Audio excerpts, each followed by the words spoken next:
Lynn Cullen live in 1 minute.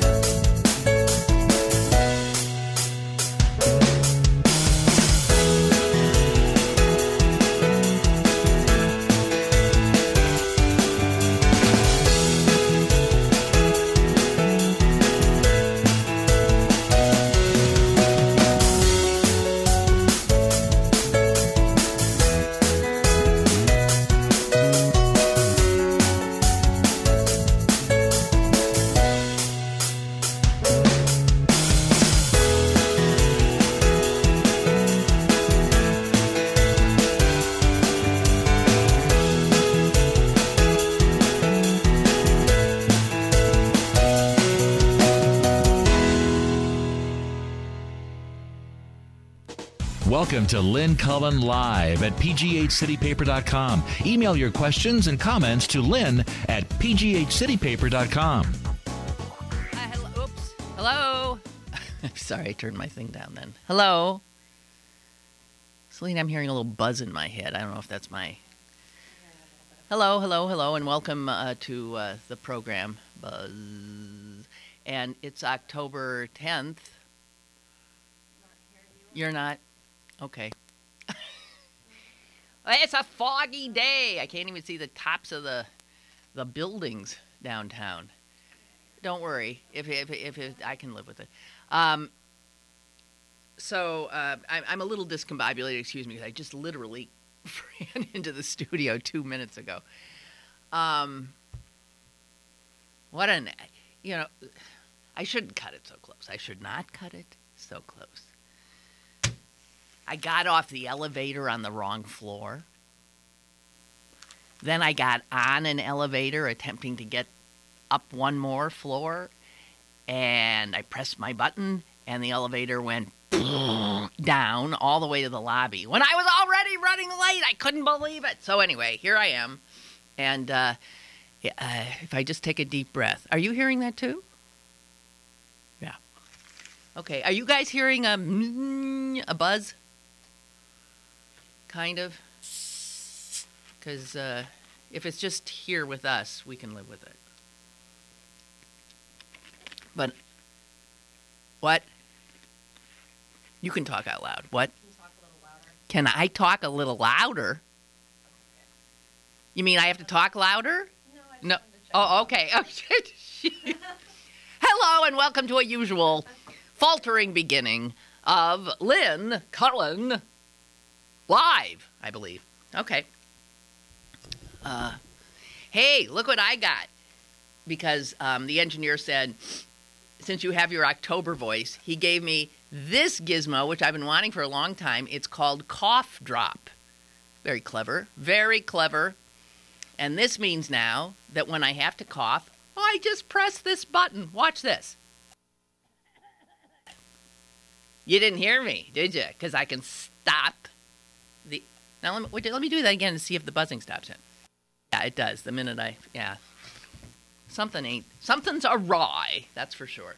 But as long as you're not hearing it, I do not want you to. I think I'm repeating myself. Okay.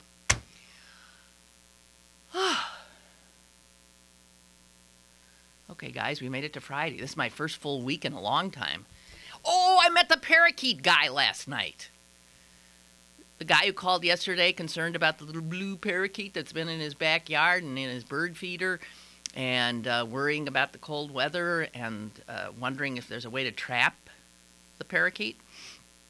And then one of you, Noreen, you called, and oh my God, I've lost your email. And I was going to try to hook the two of you up since Noreen says she has captured 2 parakeets in her lifetime in the wild and brought them in so that maybe she can help the very nice gentleman who I met. Oh, where do we start? I got lots of stuff here, guys. Unlike yesterday's show, which was a lot of, I think, some humor and a lot of screaming. This is going to be a little heavier. And I applaud myself for avoiding some of these heavier topics.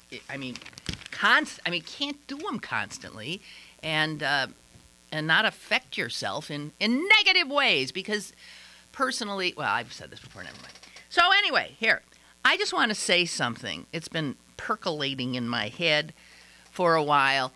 I have, over the years, in fact, maybe even over the decades, suggested that it was really maddening to me how the word hero is bandied about.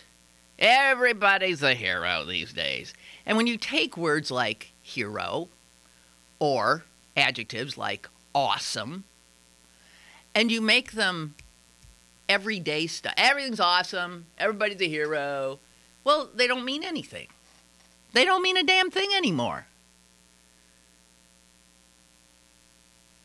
I mean, hero is something that should be very hard to get to. Awesome is something in your lifetime, maybe there'll be 10 moments that could reasonably be said to be awesome, or maybe even 4, I don't know. But once you devalue those kinds of words, there's nowhere else to go. You cannot then express what you want to say, that something is that exceptional, right? And one of the things that's always annoyed me is all cops are heroes, all firefighters are heroes, all soldiers, if they're ours, are heroes. Anybody who's wearing a uniform is a hero. And it isn't true. Lots of people have worn the uniform of this country's military and have not been heroic. Very few are heroic. And so I've always gotten very annoyed at that destruction of the language. Because if you destroy it, we cannot then adequately explain the world around us. If everybody's a hero, then no one's a hero, and then I don't have a word for it anymore. Okay. So here's what I've been thinking. That was all preamble. Here's what I've been thinking. You know who I think are heroes?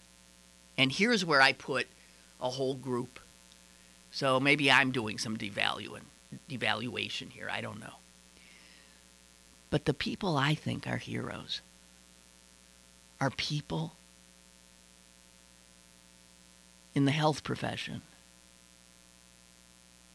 who volunteer to go into an Ebola epidemic. That's a hero, isn't it? Would you? The people who daily go in to provide some measure of care to people who are fighting for their lives from this deadly, terrifying virus, knowing full well that they are truly putting themselves in harm's way and could die the same horrible death that they witness every day. That's a hero to me. In Liberia alone, more than 90 nurses and doctors and others who have cared for Ebola victims have themselves died of Ebola. More than 90. Actually, as I say this, it probably is 100 by now. And that they are replaced by somebody else stepping forward is amazing to me.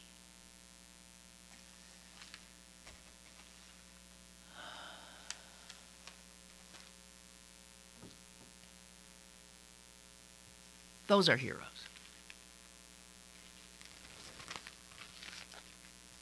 Those are people who are, I can't even imagine, frankly. I can't. And speaking of these heroes, there is one country that is way overrepresented in the number of health professionals who have volunteered to go over to this terrifying part of the world and care for those who are stricken. There's one nation, and it ain't us. Close to us, but it ain't us. It's Cuba. Cuba has, in terms of its population, it has 11 million people. There's a disproportionate number of doctors and nurses over there. Raul Castro sent them on their way and called them an army of white coats. Unbelievably courageous people.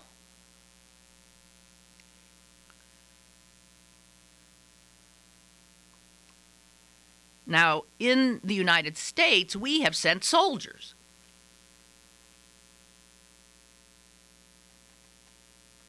And I'm not necessarily going to call them heroes like I call these doctors, because that's not voluntary. You're a soldier, you go where you're sent. It's the people who don't have to, who sign up and say, I'll go. If I can help, I will go, knowing full well the danger they put themselves in. Now, in our country, more than, at this point, 2,600, so 2,600 and a few others, people have volunteered on a website that the government has put up for possible deployment. So somewhere, and I can't give you the site if there's any heroes out there,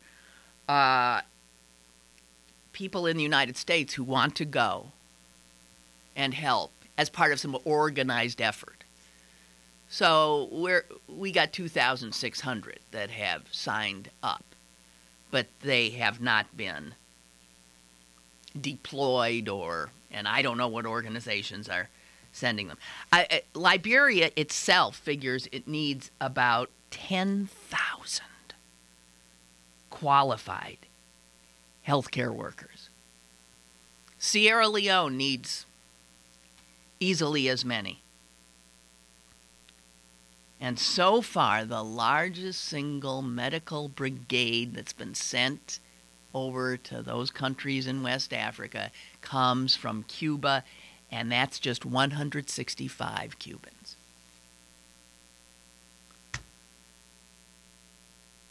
The world ain't stepping up here. It's not.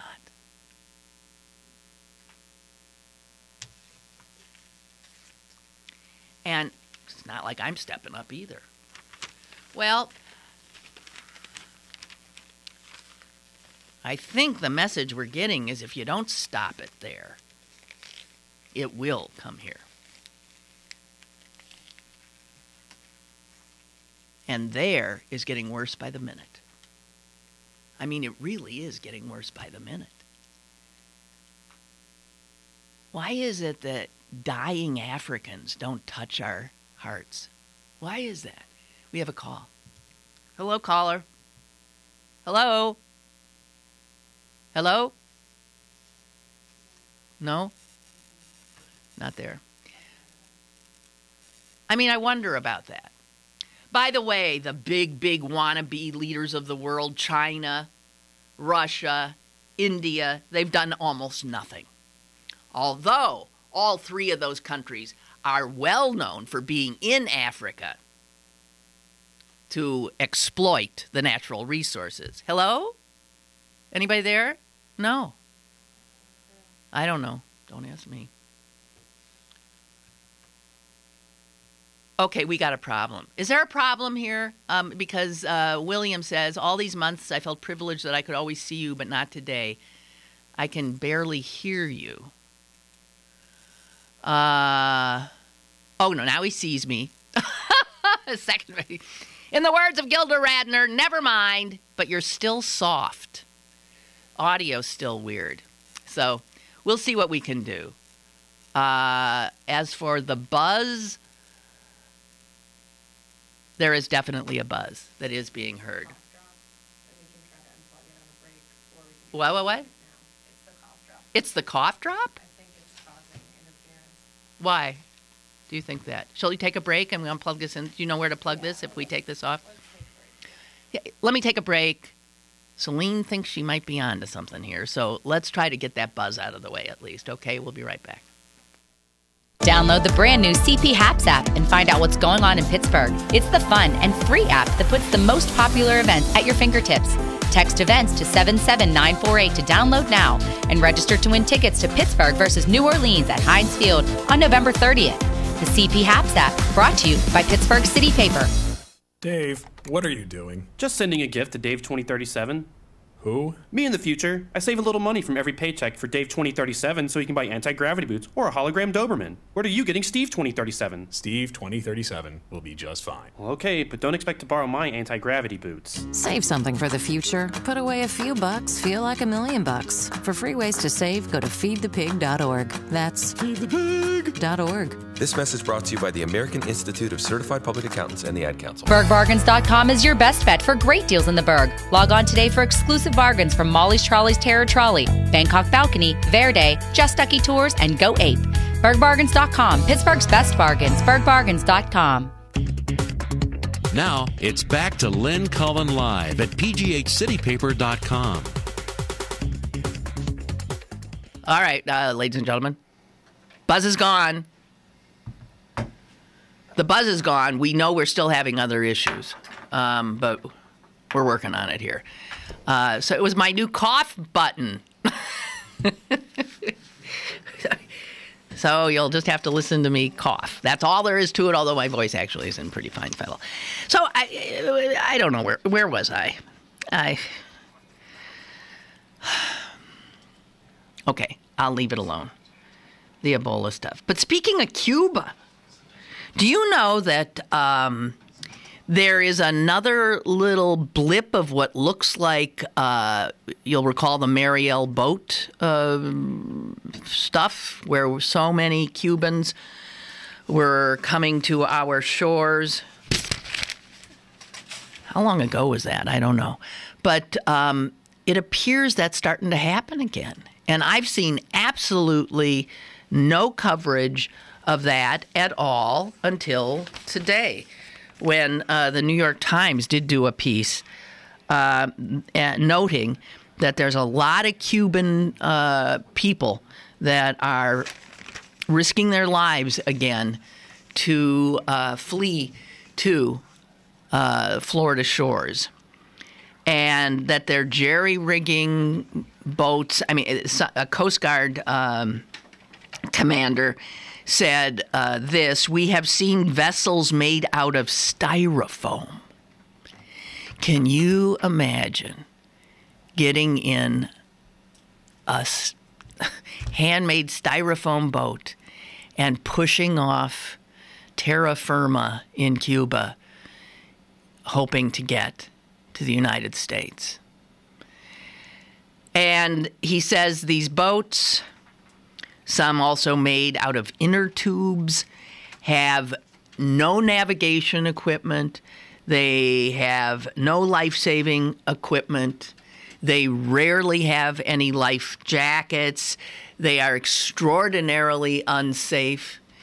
The story talks about one guy who tried 8 times with 8 different boats that he had jerry-rigged, and 8 times he failed, but he didn't die. And he would limp back to Cuba and immediately start thinking, how can I do this again? 8 times over the course of years. And the 9th time, he did it. The 9th time he did make it.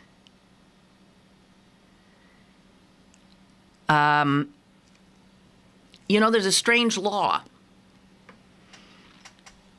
This is where our immigration policies and our border policies are absolutely insane. They don't make any sense. And they are not consistent in any way. If you're a Cuban and you want to get out, and you build one of these rickety boats, and let's say you see the skyline of Miami. You think, oh my God, I'm going to do it, I'm going to make it. But instead, before you get there, you hear, this is the U.S. Coast Guard. If the Coast Guard intercepts your styrofoam or inner tube boat, even if you've made it 89 miles and you got 1 mile left to go, if they intercept you, they turn you around and send you back. If you manage to somehow get here and elude Coast Guard, and you are able to step foot, the minute your foot falls on U.S. soil, you're free. You're home, your new home, and you will not be deported, and you will not be considered an illegal immigrant. Even though you have no visa, you have no papers, you are, if you were anybody but a Cuban, illegal. So, I just want to say this. It could be argued that the people coming from Cuba are generally not in fear of their lives. They are instead desirous of a better life. They've got this little loophole that they can get here and establish themselves as Americans. All of those kids from Guatemala and all of those folks from other distressed situations where they truly do fear for their lives, they step 1 foot on American soil. Well, and we know what happens to them. That doesn't make any sense at all. It doesn't make any sense. Unless somebody can you make sense of it for me? Feel free, because it makes no sense to me. Okay, we got some emails here to share. Roger writes, I watched Secrets of the Vatican, which was on Frontline on PBS. And to your point about throwing around over accolades, exaggerations, Pope John Paul II becoming a saint despite moving child molesting priests around and not acknowledging the problem is another example of elevation beyond reality. Yeah. FDR and Kennedy were great presidents. That can be argued regarding Kennedy, by the way. FDR and Kennedy were great presidents, but no saints. John Paul may have been a good pope, but he ain't no saint, says Roger. Oops. Yes, apparently he is. Or soon will be. Is he yet? Did they beatify? I think they beatified him. There's all these levels. Canonize, beatify, I don't know, awesomeize, heroicize.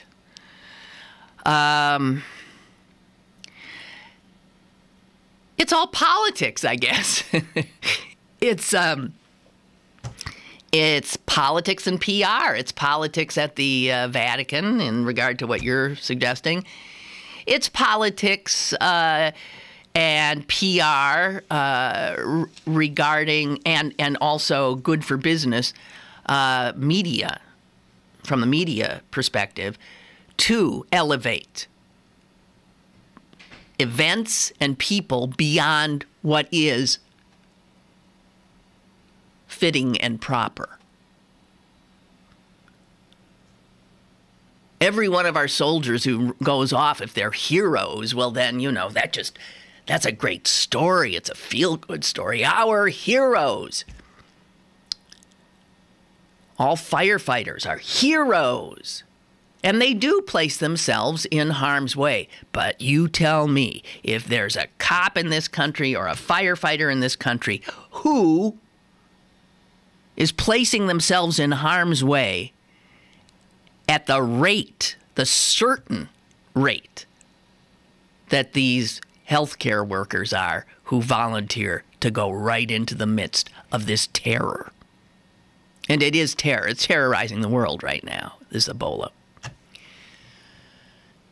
There is talk of likening it to AIDS, understandably, in that AIDS spread so rapidly and so virulently and also was spread in the same manner, through bodily fluids. And we didn't have an antidote. You got HIV, you were dead. Now that's not true anymore, but we still don't have a cure. But a lot of people died and continue to die because of it. There's a concern that Ebola, if we don't stop it somehow here, is going to be the same. Caller, let's try one more time. Hello? Hello. Hi. How you doing today? I'm doing fine, thank you. This Ebola stuff, what I wanted to say is, aren't we kind of, I don't want to pick on anybody, but aren't we kind of stupid about it? I mean, we knew they had that in that country, right? So when the people that were in that, traveled in that country, how come we didn't have a better check on those people coming back? Somehow, it just seems like we just, go to that country, come back, whatever, come back to the United States or go in the United States. There could have been a better check system, which we do all the time on stuff, but we didn't stop it there. We let it come in this country. It's like you wonder what they're doing and where all the tax dollars are going. Where's these people? What are they thinking? I just don't get it. Now it's over here now, so we got to quarantine. But it's an ounce of prevention. I mean, we always do stupidity stuff. I don't understand it. Well, it's not like it's not. I mean, you corrected yourself. It's over here, but it is contained, right. And it's barely here. But they say that before this is over, you can bet some other folks are going to come into this country and end up with it, because they might not come out of West Africa. They might have been in West Africa and then they go to whatever, Europe, and then they come here, and then they get symptoms. I don't know what to tell you, except that generally speaking, government at every level in this country is not proactive, it's reactive. We don't do anything until it's at our, until we say, oh, geez, how'd that happen? That's just the way we do it, because you can't sell something that's not at a crisis level yet to the American people. Mm-hmm. You couldn't say, we're stopping every flight that comes in here and we're checking it. You can't do it because people say, what the hell are you bothering everybody for like this? I'll just give you an example. We have probably $1 trillion air defense system. Now, I don't want to go back to 9/11, but the simple thing would have been to shoot those planes down. We could have done that. Why didn't we do that? I don't want to bring 9/11 up and all that again, but, I mean, to me, you look back and it's stupidity. Well, now wait. I mean, or did they want that disaster to happen to get everybody worked up? That's my problem with it. Here's what I think. I think the first plane that hit, there was no reason to shoot that plane down. It was a passenger plane. Okay. And then it flew into the building, and America said, what the F? What the heck? And we're still scratching our heads and wondering, what the hell happened there? And bang, the second one hit. That happened too darn fast for we didn't know what the hell was happening, and I don't blame anybody for that. Yeah, but the planes, wouldn't they know they weren't going on track where they were going? Yeah, maybe some air traffic controllers say, hey, wow, that guy's flying. But by the time, it was too late. See, we I don't think have, so. no, it's too late. I've talked to people that were in the Air Force and they said no, that they could have been shot down. People were experts on it. Here's what could have been shot down is Flight 93. I think all of them could have. Flight 93, they already then knew. That was the third one we were aware of, and they saw it. They saw it starting to turn, and they thought, oh, God. And they did have that in their sights, but the passengers took it down. Well, the first plane did. Where was it going to? I don't remember. That's what I mean. Was it It going came that out way? of- I'm just saying. It came Or out did of they Boston. take some crazy other route? I don't know. That's I'm what sorry, gets me. I don't you know. see some plane that's supposed to go here and it's going crazy, going somewhere else. Why wouldn't you shoot it down? You find out what's going to shoot the damn thing down. It just could have prevented. Like I said, that ounce of prevention. Now we had a big... Can you imagine if they'd shot a plane filled with passengers out of the sky with no indication that it was up to something there was nefarious? Something going on, a hijacking or something, if it's going the wrong route. Okay, I don't know. I think so. I think the whole thing is a bunch of BS. Okay. We could have prevented it in the same way with this other shit. They never prevent this problem. Well, that's what I said. We're not proactive, we're reactive. But on the other hand, to quote a bumper sticker, shit happens. And there's so many other stuff that I don't want to get into about the towers and everything. But it's just so, I don't know. I got you. Okay. Okay. Thank you. We'll see you. Bye. Hey. Oh, Noreen, the parakeet trapper, writes, Lynn, as much as I would like to help the gentleman with the blue parakeet, unfortunately, I think I've lost the touch. As the years go by, my bird whispering has waned. Jeez. Noreen! Noreen! I was also able to walk up to butterflies and have them perch on my finger. But alas, this has diminished. Go ahead, call. This is funny. Caller! Good morning, Lynn. Well, is this not the voice of reason from Canonsburg?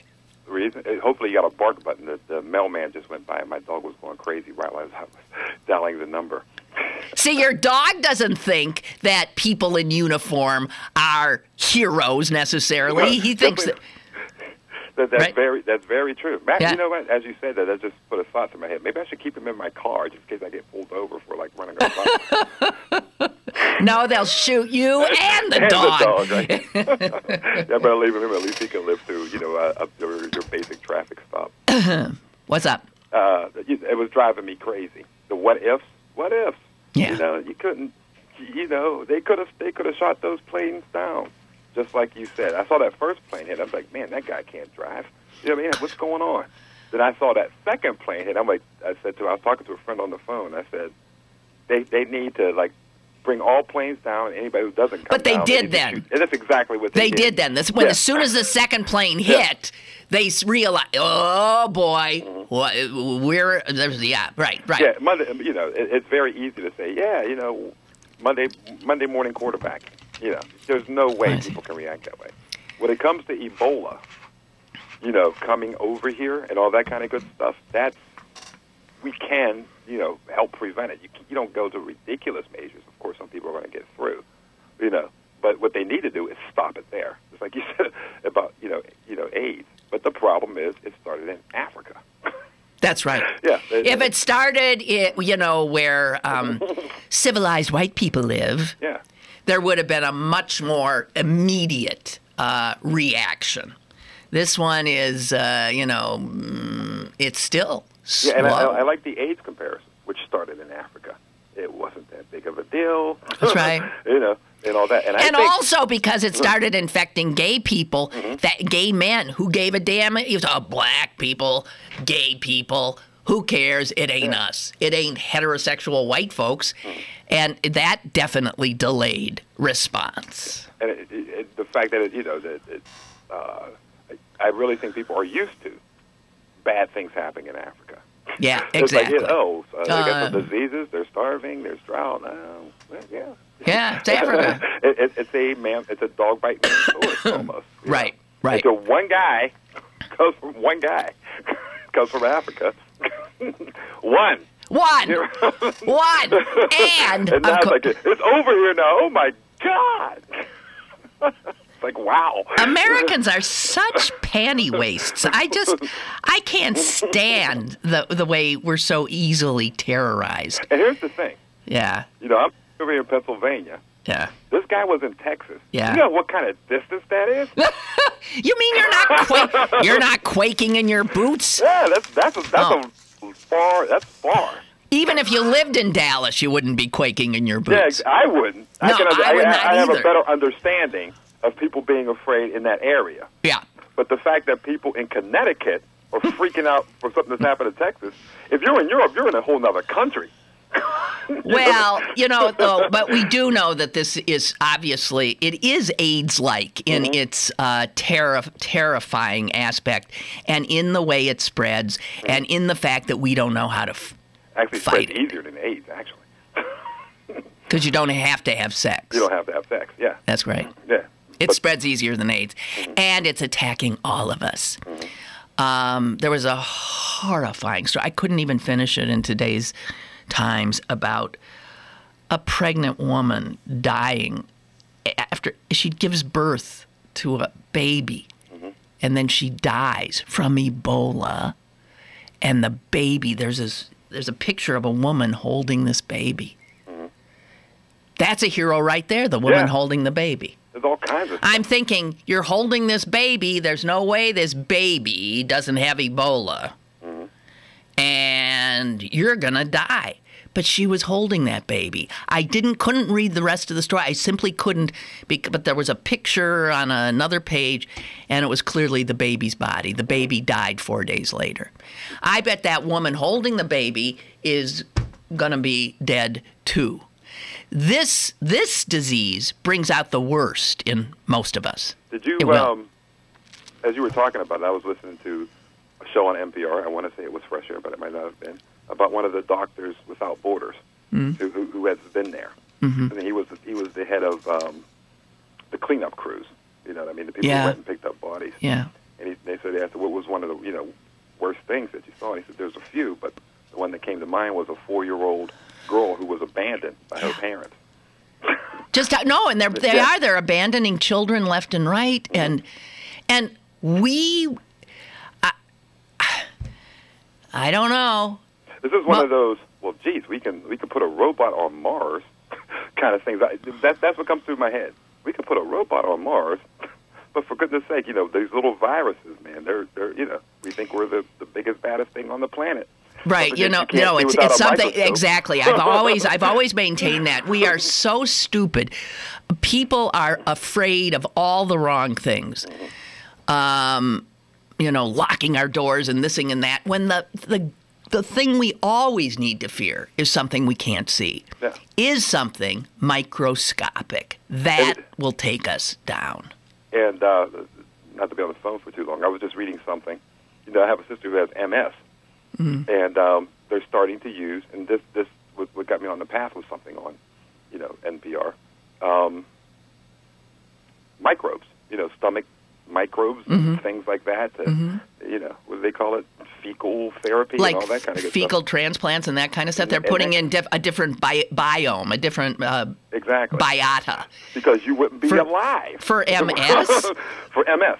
Really, I hadn't heard that. What got me started? There was a guy who had allergies. You know what I mean? And he couldn't figure out what was happening, but he read something that there was a worm, like a tapeworm or some kind of little worm that got into your intestines.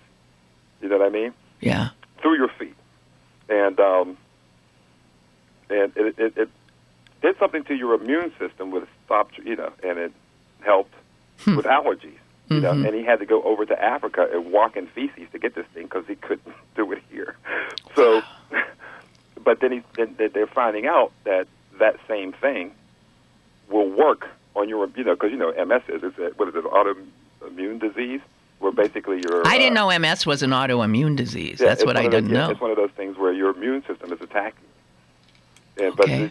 But these things, these little worms, you know what I mean, does something so your immune system, right now it's in the testing stages. Don't attack your own body. There's so much we don't know, but in fact, we look at ourselves as such hotshots, Homo sapiens. In fact, it could be that if there's a God, I'm just going to, if there's a God and he created us, it could be that he created us merely to be hosts. For all intents and purposes, we hosts for these biota. No, we are the gods to these biotas. Well, we give them food, right, shelter, environment that they're living in. And right. And a lot of them give up. I mean, we can't live without them. So there's a symbiotic relationship, right? Symbiotic, and there's good ones and bad ones, just like all things. But if we could learn to, and we're starting to learn to harness them. But viral stuff, I mean, here we go. And this is going to be fascinating and probably frightening before this one gets resolved. Yeah, it's one of those things that, if God created the universe for us, there are a hell of a lot of things out there that are going to kill us. That's right.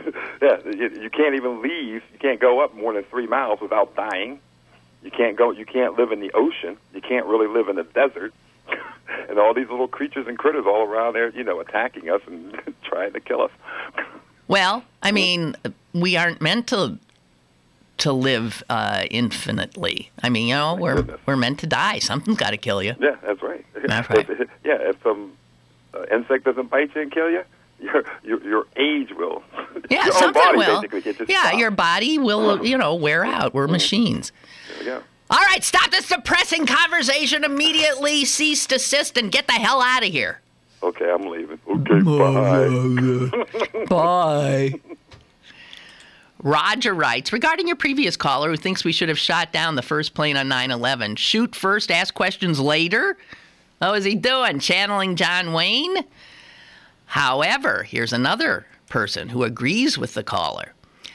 I, like your caller, do not understand why our Immigration Service or TSA or Homeland Security have not had a mandatory quarantine of those whose travels originated in West Africa. It just seems so simple. Usually if something seems so simple, it's, the simple approach to an extremely complex problem is probably not the right one. I'm just interrupting here. I agree. It just seems so simple. I agree with that, but I think it's not so simple. Alan goes on to say, just last week the TSA said they need to maybe start looking at better screening. What? Are you serious? They just maybe need to start looking at better screening? I can't bring cheese and fruit back from Italy, but hey, you, if you're from the area with a deadly contagious illness, come right in. We have a caller. Hello. Hey, Lynn, it's Mike from D.C. Hi, Mike. I am so tired of people wanting something for free. What do these people think that the CDC has thousands of people ready to jump into an airport and start taking the temperatures of everybody? Nothing is free. Hey, good point, Mike. And let me also point out that the people who want something for free and, for instance, don't believe in paying taxes and all that, we have been starving, because of the Republicans, our government for well over a decade now. And all of these departments that are there supposedly to react to things and protect us are demoralized and don't have good people. I was thinking about the Secret Service thing the other day and how that's gone awry. You know why that is? I'm willing to bet you $1 million why the Secret Service ain't what it used to be. Okay. It's because the 1%, the rich, rich, rich people, they will pay somebody with that kind of training to protect them much, much more than we, the taxpayers, will pay them to protect the president. If you have those skills and you could make 6 figures by simply following around some big corporate tycoon. Some teenager shopping, her daddy wants her held safe. All this. No, I'm willing to bet they're jumping just like a lot of our more trained soldiers jumped over to the contracting side. If you're working as a Secret Service guy in D.C., you've got all that training, this and that. You ain't making much of anything, and then some people keep telling you, hey, you can make big bucks by signing up with corporate security. The guy who they brought in after this problem, the one who's now heading the Secret Service on an interim basis, where'd they get him? They got him out of corporate America. He'd been in the Secret Service. He went into the private sector to head their security for that corporation. And now his government has asked him back. So he has, I'm sure, let go a very lucrative job to help his country at this point. But I am sure that it's because the rich, concerned as they should be, because the world is a dangerous place, and and I think they feel somewhere in their deep subconscious guilty of something. They feel like someone's out to get them. But it gets back to my original point of the people are trying to get something for nothing. You're trying to protect the president, a black president, whose death threats are up 300% on the cheap. The previous boss of their group. Yeah. Thank you. She was trying to get rid of people. So you can't. Nothing's free. Not protection from Ebola. Not protection from ISA. Nothing is free. People, open your wallet and put in some money and stop voting Republican. That's it. Thank you. Bye. You bring up the thing. It is Republicans have had. Boy, talk about a self-fulfilling prophecy.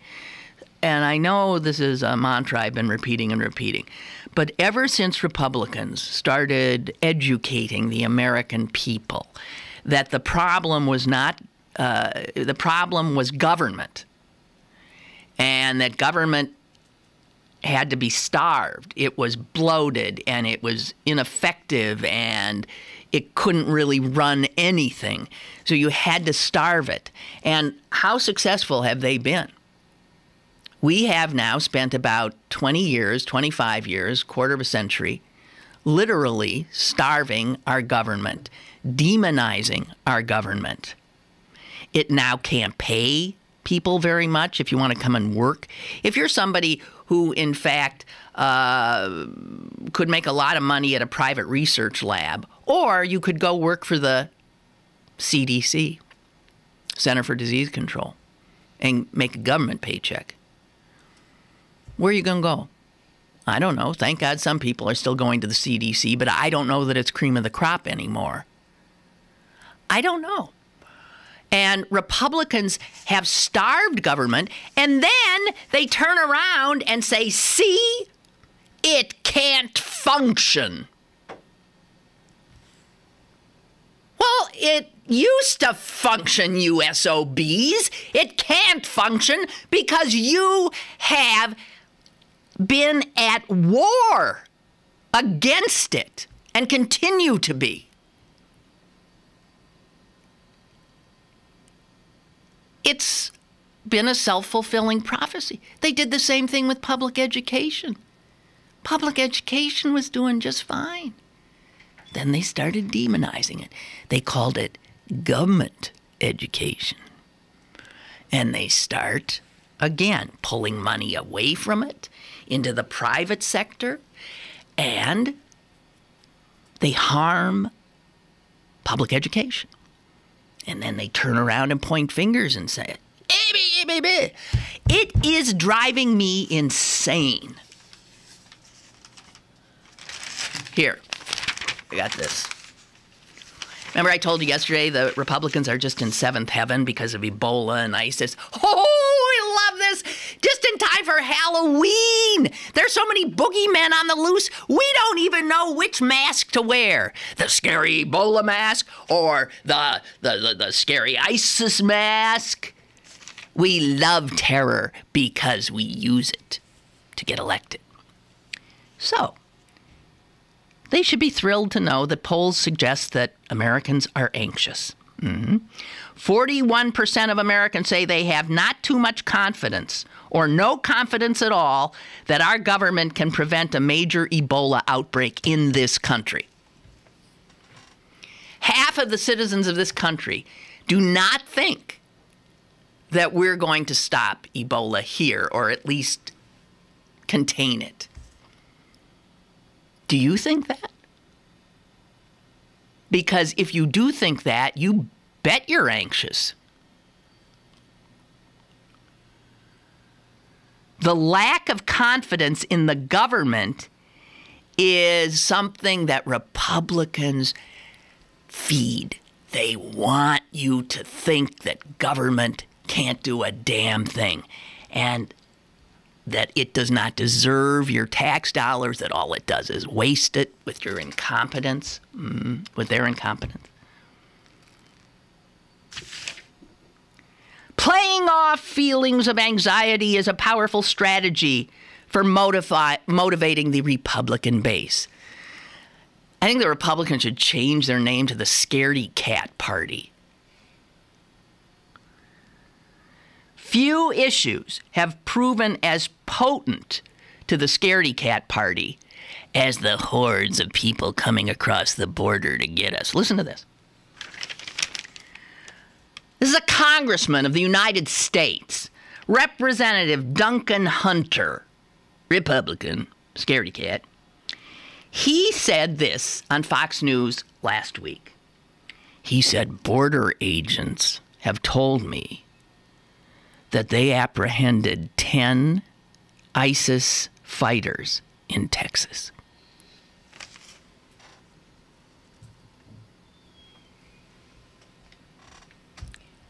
Totally untrue. But this gets you elected. The Department of Homeland Security has said, what? That is just categorically false. But they keep coming. The lieutenant governor of Texas has warned that prayer rugs had been discovered along the Mexican border. Oh, dear God in heaven, there's prayer rugs at the border! Rand Paul, the fundamental and inherent problem of government is just trying to get it to work. But he doesn't want you to have to pay any taxes. What's it supposed to run on? How's it supposed to work?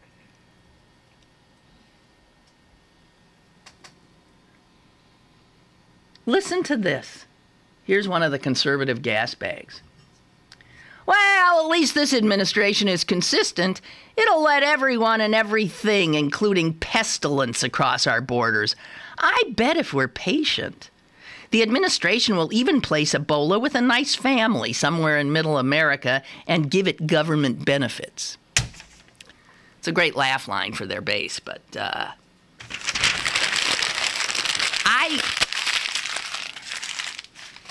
be afraid. Be very afraid. That's it. I'm invited to a costume party. I always hate doing costumes. I'm going as Ebola. What would that look like? There's that little, viral. How am I going to go as Ebola? Or a prayer rug, because apparently that is as scary as Ebola. I'm going to go as a prayer rug.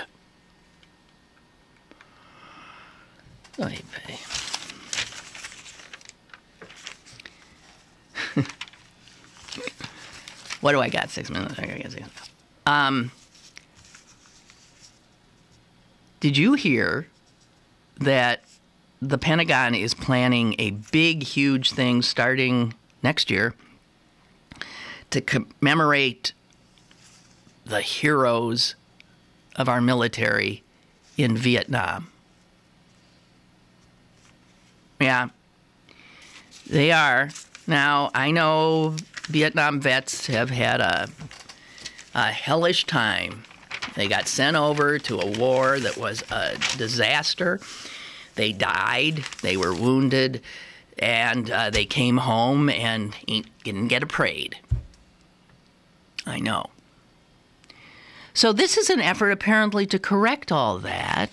And the Pentagon has a website up that essentially rewrites the whole history of the Vietnam War. The Pentagon, I mean, in the Pentagon's telling, there was no My Lai massacre. There was, what do they call it, an incident in My Lai. A number of scholars, veterans, activists have signed a petition. I mean, these are hundreds and hundreds and hundreds of people, including former Assistant Secretary of Defense under Ronald Reagan, Lawrence Korb, who is brilliant. I have interviewed him before. This is just a guy. He just does his job, but he's Republican. Lawrence Korb has said he has demanded that the Pentagon correct this perversion of history. There's almost no mention of the anti-war fervor or any mention of, like the March on Washington, the moratorium, which is the largest march that the nation's capital had ever seen. It's given one sentence. The Pentagon exhibit is considered educational material of a quality, according to the Pentagon, that can be used to teach little Americans in school with. This is the kind of history that, we used to scoff at, the Politburo in the Soviet Union, rewriting history every 2 minutes, coming up with whatever story they wanted. People disappear, like all the anti-war protests. They didn't exist. You just rewrite it. Here is what some guy who's in charge of all this said. I can't find his name at the moment. He said, all this is about helping the nation take advantage of a rare opportunity to turn back to a page in history and to right a wrong by expressing its honor and respect to Vietnam veterans. Well, fine. But if you got to lie to do it, something's askew. So I'm just giving you a heads up on that. You're going to see a lot about that as we approach, I believe, Memorial Day of next year, because that's when this thing really kicks off.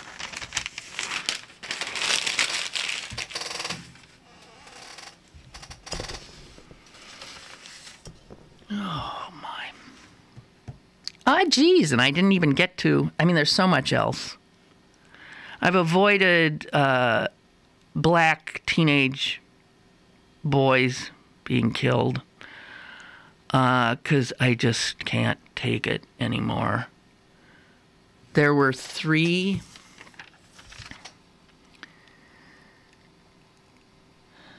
the kid who was killed, 2 days ago here, is the 3rd black teenager to die under suspicious circumstances in less than a week. Wouldn't that be front page rather than Sidney Crosby scoring a goal last night? Did I just speak heresy? I believe I did. So you got this 18-year-old Reginald Turner who was walking to get in the car to go to school. He was shot 3 times in the head. And also, there was another kid on the north side who was killed in East Liberty. And then there was this girl. Did you even hear about her? 16 years old. She was found dead, naked, in Riverview Park Monday. And get this, I just don't understand anything anymore. It says after her naked, dead body had been found, officials have not labeled her death a homicide. Well, what the F do they think it is?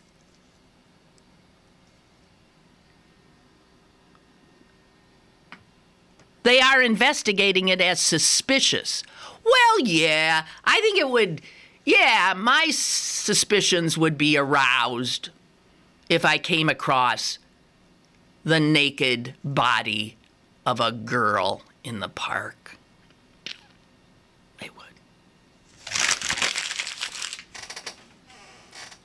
I hate ending on naked girl in dead park, but it's the end of the show. Anyway, guys, full week again next week, and we'll have a great week. I'm sorry. I just want to wait. Here's what we're going to end on. I'm going to reread Noreen's email because I thought it was one of the funnier emails I've ever received. Here it is. Subject line, Parakeets Part 2. Lynn, as much as I would like to help the gentleman with the blue parakeet, unfortunately, I think I've lost the touch. As the years go by, my bird whispering has waned.